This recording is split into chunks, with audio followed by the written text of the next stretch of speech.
after you're gone? Or is that the type of Nigeria you are envisioning? And then this goes across not just the Igbo people now, every other tribe in this country.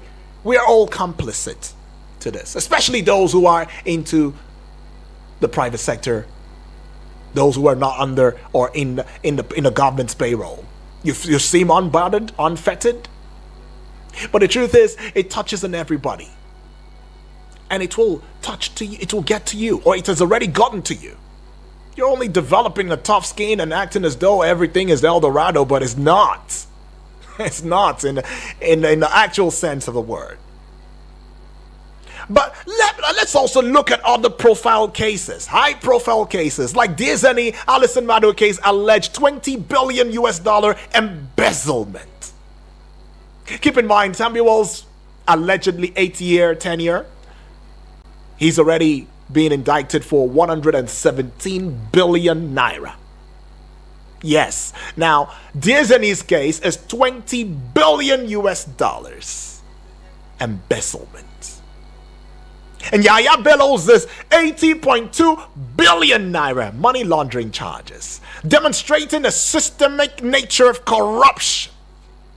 And these cases often drag on with little progress, and it's fueling public skepticism about the government's commitment to tackling corruption. So Nigerians are rightly concerned about the slow pace of justice and the apparent impunity enjoyed by some officials. And the impact is really palpable. It's eroded trust in institutions, it's diminishing economic growth, and it's perpetuating inequality. And yet in a country where we say we are all one and the same, together in unity, in one accord. Just recently, a few days ago, we had World Interfaith, meaning that peoples of all faith coming together for a common cause, common goal.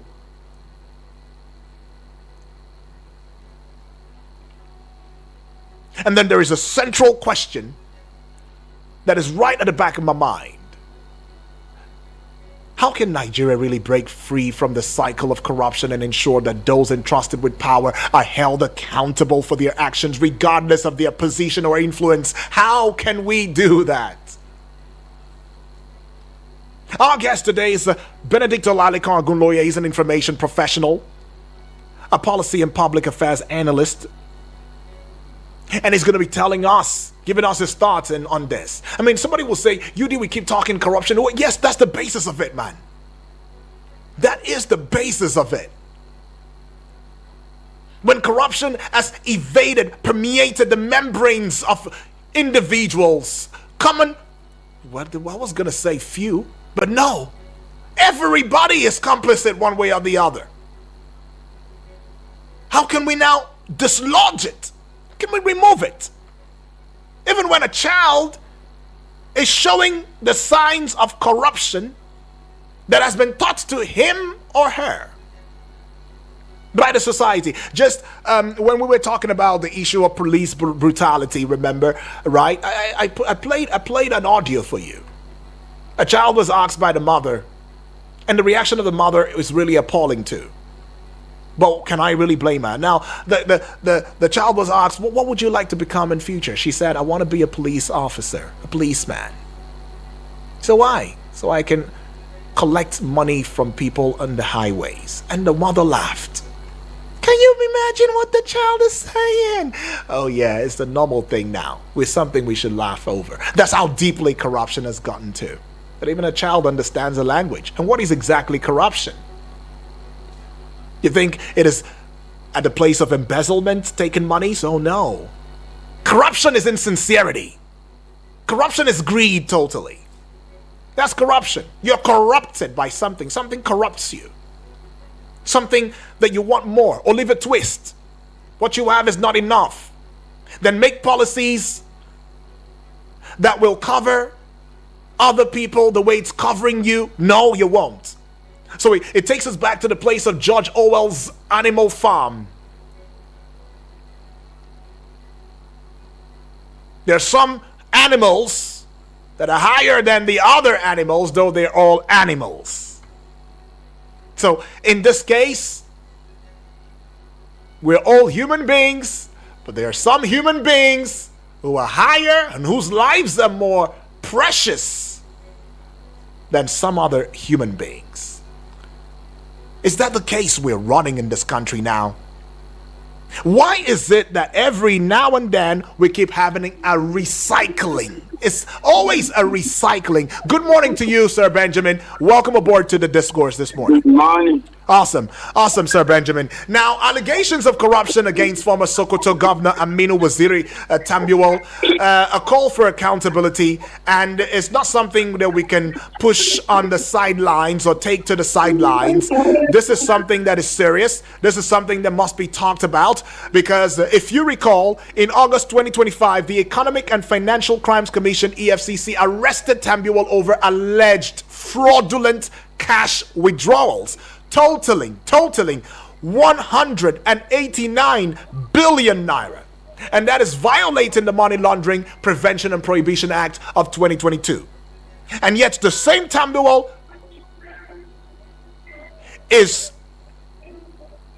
he was previously Speaker of the House of Representatives, and he's in the National Assembly up until today. I mean, what do you make of all of this? Well, I think it is straightforward. Number one, this is not, in my opinion, a case against Tambuwal as a person. Okay. It's a case against his regime of 8 years in Sokoto State. And that should be taken as that. Okay.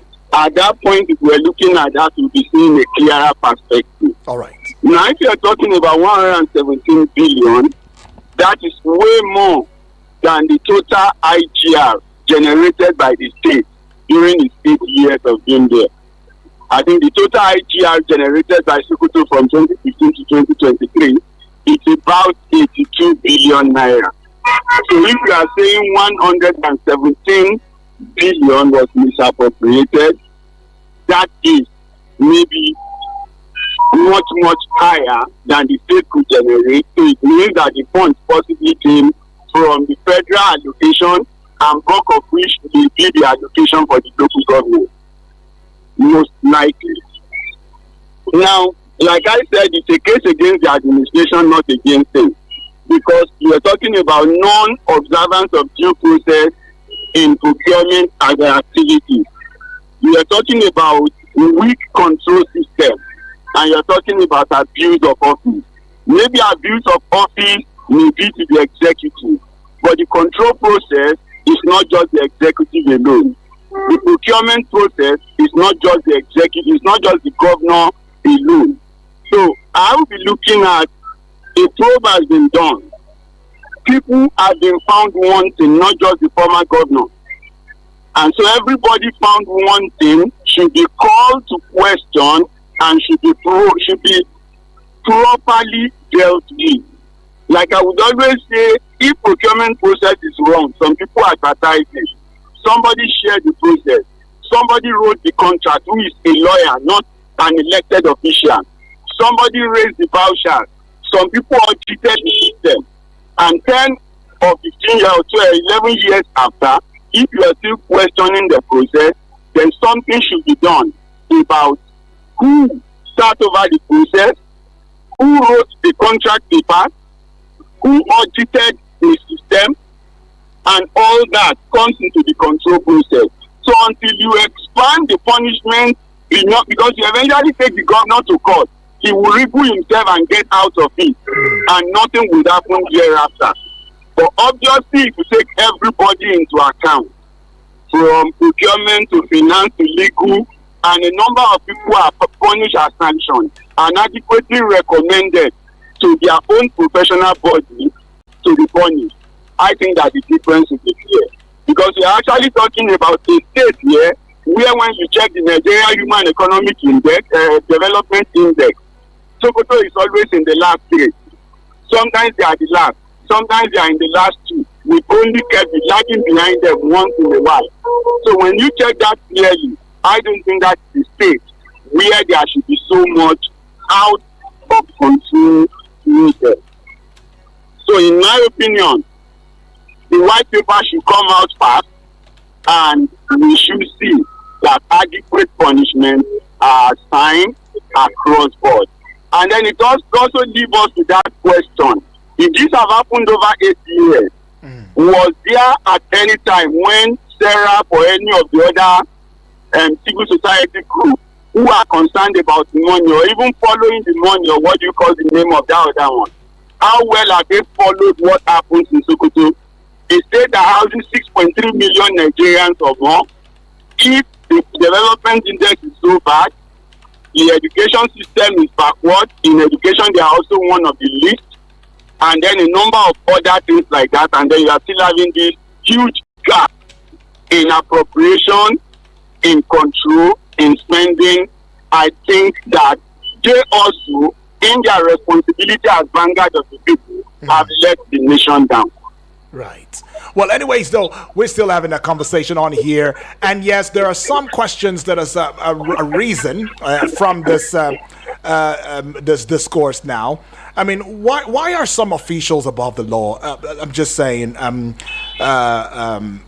Sir B, why do you think that some officials above the law, while ordinary citizens face harsh consequences for minor offenses?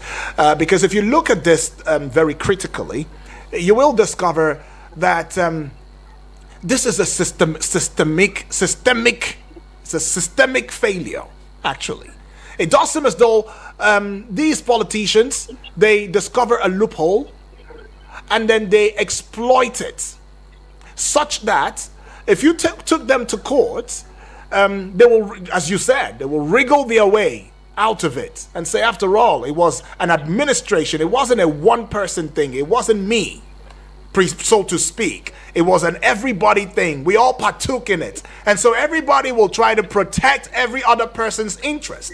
And it's so sad that many a time, even the judiciary in these states are complicit. So why do you think that people keep going above the law, and many a time again, they still vie for positions just to keep housing themselves in the National Assembly? Even after all of these. Well, when you address a state like Sokoto, you are talking about prevalence. Extreme poverty in that state is over 80%. Now, we are also talking about an issue that affects a wide range of civil servants. Let's not just stick to the politicians alone. Okay. Politicians come and go, but the civil service remains. When you check whoever was the assistant director audit as at 2016-2017, today is a director audit or a permanent secretary, right? So he has grown despite not doing his job at lower level. So, like I said, you need to give the best light across board and hold everybody accountable for not adding value at their level. But most times we are in a hurry to pursue only the politician, and then we leave the real rat inside the house to remain in the house. If you pursue the outside rat, in my opinion, which are politicians, and you let the fat rat inside the system, which are the civil service and the process owner, because they are talking about control. Control does not belong to the governor. Due process does not belong to the governor. Who does it belong to? If you have done your system well, when the governor violates it, it should be possible to judgment and find him faulty. But sometimes you follow the process and you realize that the governor has not even signed anything. The commissioner has not signed anything. It is the civil servant who has put all the papers. So when you get a judgment against the governor or you accuse the governor, he can always speak his way out. And that's why I say our punishment should be true. You know, we've talked about Seraph a number of times. And I told you that in my opinion, Seraph gets judgments that are not enforceable. You cannot criminalize a sitting governor. But you can criminalize his commissioner. You can criminalize the local government chairman. Or even the person he has appointed as sole administrator. But they are never sued. It is the governor who sue. And that's why the case has continued to be repetitive. But if you deal with these people that you can punish, then you'll be able to get to the governor over time. Okay. Deal with the people, the fat rats. According to the guest's analogy, the fat rats, the civil servants. So we are the people. We are the problems. We're the real problems. We are the ones aiding and abetting. And then we still turn around and say, oh, it's a corrupt governor, a corrupt person. Corruption is killing us and all of that. Where is this going now? But anyways, you want to join the discourse, you want to ask your questions, you want to bring your concerns, because I'm talking about, first of all, I'm talking about the Tambuwal administration at the time, of course. I'm talking about Tambuwal as a person too, and the many allegations that have come to him. We are now opening into the civil servant's role in aiding some of these corruption practices, and especially for a Sokoto state, which according to the guest, about 80% poor people, 80%, and you can have this kind of money, 117 billion naira. Still an allegation though, but I mean, would it not hold water? Before an allegation becomes an allegation, there will be some elements of truth, don't you think? Well, let's open the phone lines now. 0907 353 0044. How do we break out of this cycle? Because it's now a cycle. And it's becoming endemic. It's already endemic, actually. Hello, good morning. Hello? Okay, that's a miss. Are you there? Okay, I'm Olatunji. Can you hear me? Yeah, Olatunji. Yeah, you're calling from Cuba. Talk to me, Olatunji. Yes, sir. Yes. Yeah. Very critical, because I thank God for the aspect of the civil servant that is injected into it. All right, Olatunji, please speak into your phone. Speak into your phone. You're a bit far. Hello, okay. Sir. Yeah, speak into your phone. Okay, great. Okay.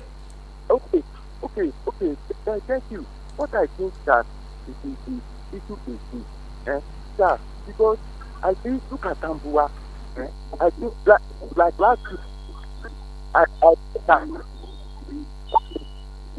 to do the work in the house. I was showing somebody yesterday, the person was saying he did not know that he was still a House of Assembly member. He was a former governor. I wonder that under what party, I think it should be PDP. It's a PDP. It's a PDP, actually. Yes, and where's the position of PDP now? I and him and we say the battling with yourself. So look at it, the character as a person. So I'm not surprised for this subordinate. So in terms of this PDP, I think it is whereby, the people, he has handicapped the people. That's why he could be able to come back to that position several times. So that this is what you understand. You can see the outrage of poverty level in that place. And I think they should now put the commissioners and they give autonomy so that they can give people what they have withhold. Okay. And that is the escape. That is the narrow escape way. Don't let them look at the ground. And it's that every banditry and all right, Olatunji, appreciate that one from you, though. Olatunji believes that the people have been handicapped. Tambuwal has handicapped the people. Well, we will get back with our guest in a short bit now. Let's just take a time out. We'll be right back. This is Eagles Outlook, the political and current affairs probe show on Eagles FM. Don't go away.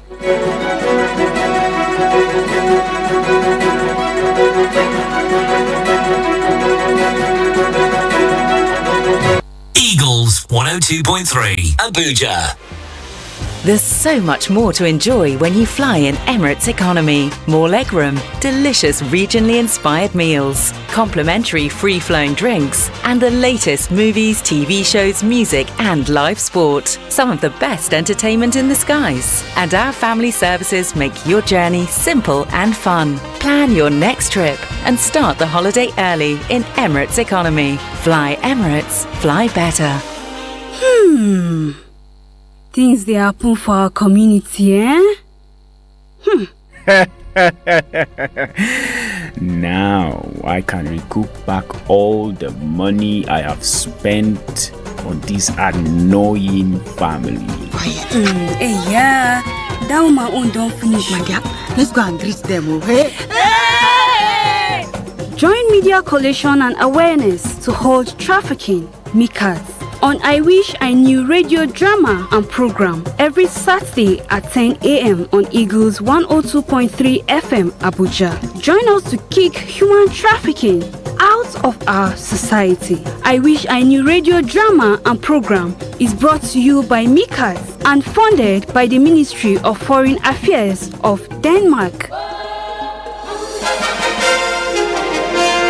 Welcome back. Thank you for staying with us. Now we're still looking at the political discourse that borders around allegations of corruption against former Sokoto Governor Aminu Waziri Tambuwal, and it is pointing to a call for accountability. And we have our guest who is in the person of Mr.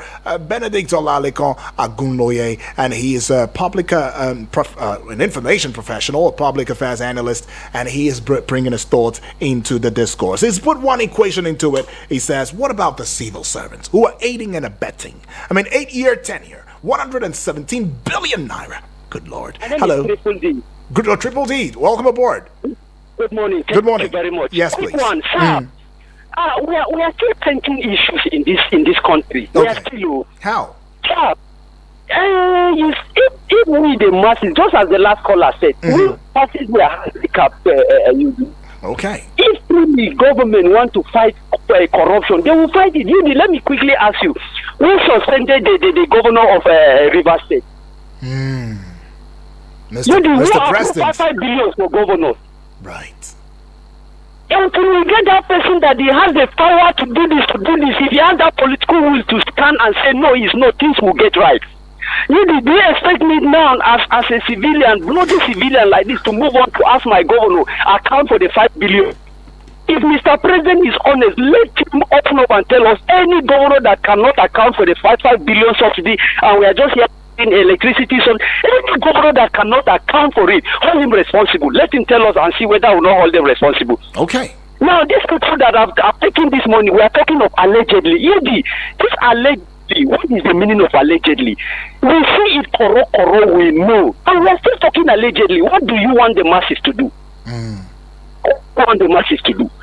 Please, we are truly handicapped. But let me tell you, take it from me. Someone is coming. He will fight this corruption. I'm telling you, there will be nothing like allegedly. Yeah. One person is controlling judiciary. One person is controlling army. One person is controlling governor. And you are still backing us to read it. What can we do? Okay. If one person is controlling all those powers. All right, Triple D, I can tell you one. Triple D, I can tell you one thing we can do. 2027 is around the corner. Let's come out and vote. I think that's what it is. All right. But thank you, though, Triple. Appreciate. Triple D says, what can we do? What can we do? And are you there, Sir B? Are you there?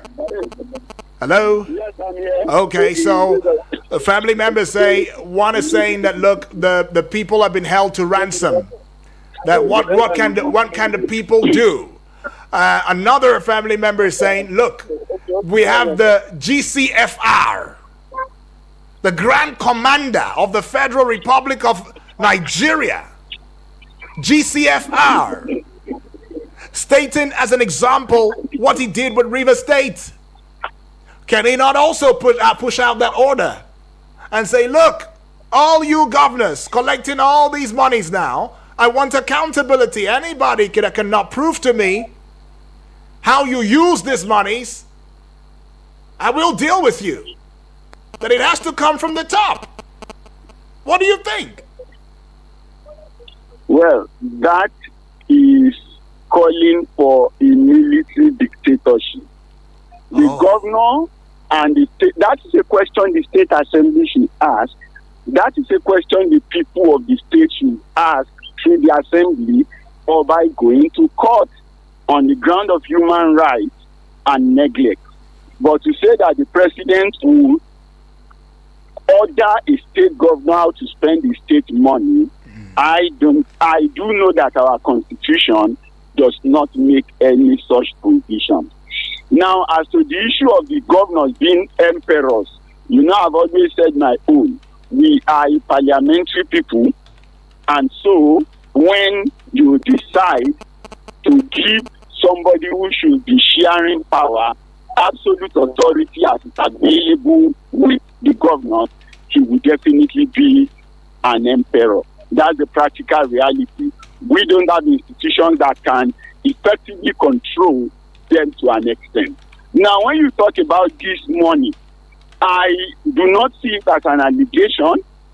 It is a case of misappropriation, not a case of embezzlement. We need to understand that. Okay. So if it's a case of misappropriation, these monies are actually misappropriated. So we should now come to the realm of who and who is responsible for what extent of the negligence. How culpable is the governor? How culpable are the directors of finances? How culpable are the legal advisors at the various ministry? How culpable is the public procurement process in Sokoto State for the number of years? I won't be surprised when the list begin to come if the name of the current governor appears, because he used to also be in Sokoto State Civil Service. At some point, he was the big man in charge of local government affairs. So to a large extent, I will not be surprised if his name is even fingered in the process. Now, what I am interested in is the entire stretch of misappropriation. How did it happen? Who were the people involved? Now, if there are recoveries that can be done, let's look at doing the recoveries. But like I said, if there are people that should be punished, if you need to demote some people who are still in service for their negligence over that 8 years period, it should be done. We shouldn't just, because we take every case, we take the governor, we celebrate the case, we name, we call the governor. No, we should look through the process, and that's what I'm saying. Okay. Everybody involved in the error that led to the misappropriation of the 117 billion over the 8 years period should be called to question. All right, let me put a peg to your thoughts. Many as can be punished. Yeah, should be punished. Okay, must be punished. As a deterrent to people going into the future. Let's take this call. It will not be wrong to have people. Yeah, it will not be wrong to have people demoted. Yeah. And sanctioned. Okay, let's take this call. Hello, good morning. Yeah, what's your name, please? Where are you calling from? Yeah, Abubakar for Suleja. Oh, Abubakar, very quickly. Talk to us, Abubakar. Yes. What are your thoughts? Mr. Yudi. Yes, please. Did you ever see in this country where a governor will investigate and corruption charges and he was convicted and sentenced to death? I have never saw in this country except the former governor of Bayelsa State or the Delta State was convicted in UK. So their money can buy judiciary. Let me not just their can buy judiciary. You see, he was a National Assembly now. I think it's a senator. Yes. Okay. That you first of all ask him in his 8 years as governor, how did he spend his security vote? How did he spend his security vote in Sokoto State? Because insecurity in Sokoto now, look at the situation of insecurity in the Sokoto now. How people were being kidnapped, raped, women were raped. Then we have somebody like that with a huge of money. What did he do with that money? How did he support security agencies, army, civil defense, and DSS and police? Equipment with security votes to support them. Those people doesn't deserve to live. I think to start for Sokoto now, the judiciary in Sokoto now to start for him. How did he spend 8 years in security vote? If he cannot account for it, let it settle to capital punishment. Because people have been dying now in Sokoto because of insecurity. It will settle to capital punishment. But capital punishment, yes, that is what it deserves. Okay. We have thank you very much. Thank you. All right, appreciate that one. Well, just to answer a very quick question, several former Nigerian governors have been convicted and sentenced for corruption-related offences. I mean, Lucky Benedion, former Edo State governor, was sentenced to 6 months imprisonment in 2008 for money laundering, and that was worth 25 billion naira, but he paid a fine of 3.5 million naira instead. So we got James Ibori, former Delta State governor, sentenced to 13 years in prison by a London court in 2012 for money laundering, $250 million at that time. All right, Joshua Darie, former Plateau State governor, was sentenced to 14 years imprisonment in 2018 for misappropriating 1.16 billion naira ecological funds. I mean, we got Jolly Nyame, former Taraba State governor, with 14 years imprisonment. Dipriye Alamesea, former Bayelsa. I mean, there have been governors. James Bala and Gilari. So what in Oji Uzo Carlos too? Yes, 12 years imprisonment, 2019 for 7.65 billion naira fraud. Right? Now, all of these, yes, there have been some sentencing. There has been some sentencing, but has it deterred? Has it deterred any of them in any way? Because we keep seeing the same thing going on over and over again. Now, might I also bring it to you, the fact that the Nigerian constitution actually grants the president powers to ensure accountability in governance, including how states utilize federal allocations. And Section 80 to 84 of the Constitution establishes the Consolidated Revenue Fund, and this is outlining procedures for managing federal funds, including allocations to states. Section 162.1 requires the president to ensure equitable distribution of revenue among tiers of government. Section 162.3 mandates states to maintain a separate account for federal allocations. Section 315, subsection 5, allows the president to intervene in state matters, including financial management, if necessary.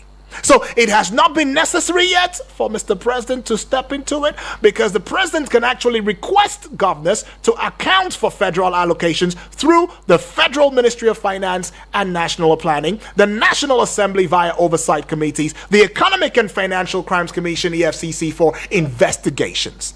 However, the Constitution also respects federalism. It also respects autonomy of states. Section 2, of course, the president can't directly demand accountability without a court order or legislative backing. So there has to be a legislative backing. And the question now would be, is the president unaware that he has this type of power? Does he not know that he can get a court order? If he feels unpleased or displeased at the way that a certain governor is misappropriating funds, allegedly, that word, allegedly, okay, allegedly, he can't get a court order, he can't get a, what do they call it now, a judicial backing or legislative backing. Sir Benedict, I hope you're understanding now. So he does have the power. He has the power to do it. I got what you are saying. He has the power. The president has got a court order on local government funds. As we speak, has the state governors permitted the independent account for direct remittance of local government money? So is Mr. President is he now a figurehead? Does it mean that he doesn't even have no powers anymore? I mean, I remember the last time he was hobnobbing. The last time he was hobnobbing, with the governor, saying, "Oh, you know what? I'm directing you. I'm giving you the last order." What is that, Mr. President? The law is the law. Can the federal government open the account on their own? The answer is no. There is a procedure that requires that the state follows it, and that's why I was telling you that to a large extent, when you look at who we are a parliamentary people. Yes. Right? Mm-hmm. So it is difficult for individuals who have that orientation not to exceed. Okay, let me say this. You see girls, when I was in the university, you see some girls who suddenly came into the university and they are doing, and people who know them will tell you that, do you know that these girls don't go out at home, they don't do anything. Mm-hmm. And then suddenly they finish secondary school, and then they are released. They are going out of their parents' house for the first time, mm-hmm. and before the end of the first semester, they are sleeping 7 days a week in the boys' hostel. Mm-hmm. That freedom is not in the nature of that child. That child has not been trained to manage that freedom. Okay. And so a lot of the people you are talking about do not even understand the essence of the presidential system, because it is not in our culture. I think it was Babangida that started that time what you call the National Institute for Democratic Studies, headed by Professor Omori. But where is such institute today? The National Democratic Institute should have been a place where you go and you acquire skill and understanding and a number of other things before you come into democratic governance. But that's not it. You wake up from the street and we're in the government house. And so absolute power, they say corrupt. So is corruption, embezzlement, misappropriation a culture for Nigerians now? These governors, they don't have good education in terms of knowing what misappropriation is? Is that what you're saying?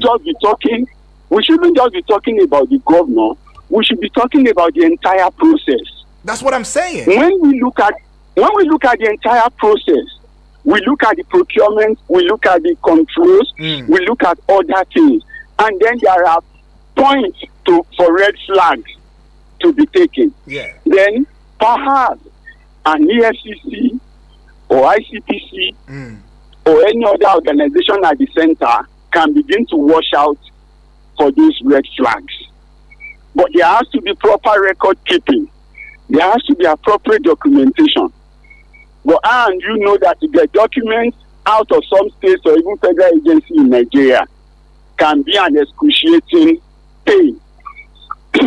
So we have not put in a system that can ensure and support transparency. All right. So I think it is not about the individual, the person of the president or the person of the governor. Okay. It is about addressing our process. I saw somebody talking about security vote. No, the issue is when you say you have spent the money, how do we ensure that what you have claimed to have done with it is done? If you say you are buying an Hilux, is there a template to check the price of the different categories of Hilux, so that the same Hilux you are buying for 10 million in Lagos is not being bought for 250 million? I can tell you something. I can tell you something on strong authority, Sir Benedict, and of course to family members. I'm sure that you're aware of the old annual money cars, jeeps that are bought for judges, the appeal court and all of that. The monies are usually inflated. Now, I do not know who is benefiting from the excesses, but the excesses are far and high above the actual price of the car itself. Because mouths must feed. People must collect. Shares must be proportioned and apportioned to whoever. And contractors who are not willing to go by that standard are dropped. The ones who are being sincere. Not get the job. Yeah, that's the thing. No, that's why we are saying there should be a template somewhere to say if you are buying Hilux in Nigeria, especially for the government, this is the ceiling. If you are buying a Prado, this is the ceiling. If you are buying a Lexus, this is the ceiling. And so anybody awarding the contract will have to use the reference template. At the same time, you are also going to ensure that the auditors are comparing what is purchased with this standard template. Okay, but where the template does not exist, then everybody can do whatsoever he likes. Okay. So putting a system in place that ensure these standards should be our starting point. Okay, let's take a couple of messages now. I see a couple of messages. Samuel from Kuje saying greetings and of course standing on existing protocols now. UD is unfortunate that a blessed country like Nigeria is deeply rooted in corruption. This is because the people entrusted with power in this country are corruption personified. They are using their ill-gotten money to sponsor terrorism in this country so that the masses will be busy talking about how to get out of the insecurity. No one will have the time to tell them to give account of their stewardship. These people are the ones choking the poor masses to death in this country, and they don't care at all. Well, one day these things will be a closed chapter. Thank you, and have a great day. You too, my brother. I see this one is coming from whom now? Let's see. Joseph from Jai. It says, UD, from my perspective, diplomacy is when using softened words and communicate with government. But if diplomacy failed, what next? Force is the answer. UD, before 1960, activists do use music, poems, protest, body language, lamentations, and talking to the same Nigerian government, but they did not listen. And they will never listen to the masses. Why? Our system of government was not properly designed by real laws. Again, the foundation was not well installed. The same corruption then is still running circles today. Same megawatt of electricity in 1960 remains same with the increased population. Our hospitals don't have snake venomous drugs. Government Bank of the Agriculture is still analog till date. Northern states that border Niger, no fans since 1960 till date. Judiciary weakness, no technical school. UD, this talk can't help matter. Joseph, I beg to differ with the very last statement. The talk is at least, if not the last tool. Now mouth now you get. Use it. Use the mouth. They say you die, you talk, you die, you don't talk, you'll still die. So talk so that some generation will come that was coming after you will not hold you to ransom. Even your ghost and your spirit will not be lamenting in the grave. Talk. That's why we're talking. We keep talking. We will talk. Okay, we will talk, and something has to be done. And until that, we will keep talking. Now, I see you, James from Suleja, saying, good morning, sire, you too. Good morning to you too. It says, we like to deceive ourselves too much and shy away from telling ourselves the truth. What immunity does Yaya Bello currently enjoy? Are we pretending not to be following the EFCC case with Bello, even with evidences of payment to a school here in Abuja? All anyone who steals has to do is align with the government at the center, and the case goes cold. Does Okowa still enjoy immunity? Or Obiano, embezzlement or appropriation, or refer to illegal misuse of public funds? Everything starts and ends with these politicians. Aren't we seeing how contract figures, budget sums, and most recently gazetted bills? What were the consequences for those illegalities? Tough question. Triple D again is adding from Waru, says, good morning, UD, good morning. Nigeria constitution sounds confusing to me. Mr. President has a right to approve money for governors. He has a right to suspend the governor. He has a right to appoint all the service chief. He has a right to tell minister to stop impeachment move against the sitting governor. But he doesn't have the right to ask governors to account for tax money given or approved to them by the same person? We will get it right one day, Triple D says. Oh, some illustration there, Triple D. Yusuf now finally, all the way from Wuse 2 says, good morning, UD, good morning. On the issue of corruption allegations against Tambuwal, I totally agree with your guest. The allegation has to do with lack of adherence due to due processes in handling public expenditure, which the civil servants, permanent secretaries, and commissioners have a big role to play. Governors hardly sign checks or money transfer documents. The problem we are having is targeted investigation, which usually leads to selective amnesia of the enablers of the crime, and the consequence is that the targeted person walks away a free person. In the case of Sokoto, instead of investigating the entire financial process, they were investigating Tambuwal, a person of particular concern. We can't fight corruption this way, he says. Well, however we can, we will still try. But thank you, Yusuf. Appreciate that one from you. I can't go back with our guest at this point in time because time will not allow. But I want to appreciate us. I mean, this conversation is a conversation that will keep going. Understandably so. We're talking about the processes. We're talking about the systems. We're talking about not following due process. But we had a governor. Just like we're so quick to saying, oh, Mr. President, you have the constitutional right to summon a governor. Tell us how you spent this money. Tell us what you did with that money. Tell us how as the president not brought about different ways, scorecard. He forgot about it. We don't even talk about scorecards no more. It was like the first shenanigan that we enjoyed for a brief time. Oh, governors, come and give us your scorecard. Wike was number one. Now there's no scorecards. So the same way we're calling Mr. President to do that, can the governor himself not do the same thing? Has the governor not seen a porous system? Can he not say that I want to change this? I want to make sure the civil servants and the big fat rats, in analogy, that refer to the civil servants in that state, that they do the right thing? I want to curtail their excesses. Doesn't he have the right to do so? I mean, he does have the right, but we still keep going in circles, and such a person, an individual, will still make it to the National Assembly, and yet you want decisions that will change the narrative in this country? Until we get serious, that's when we will indeed win this war. Good morning. Eagles 102.3 Abuja.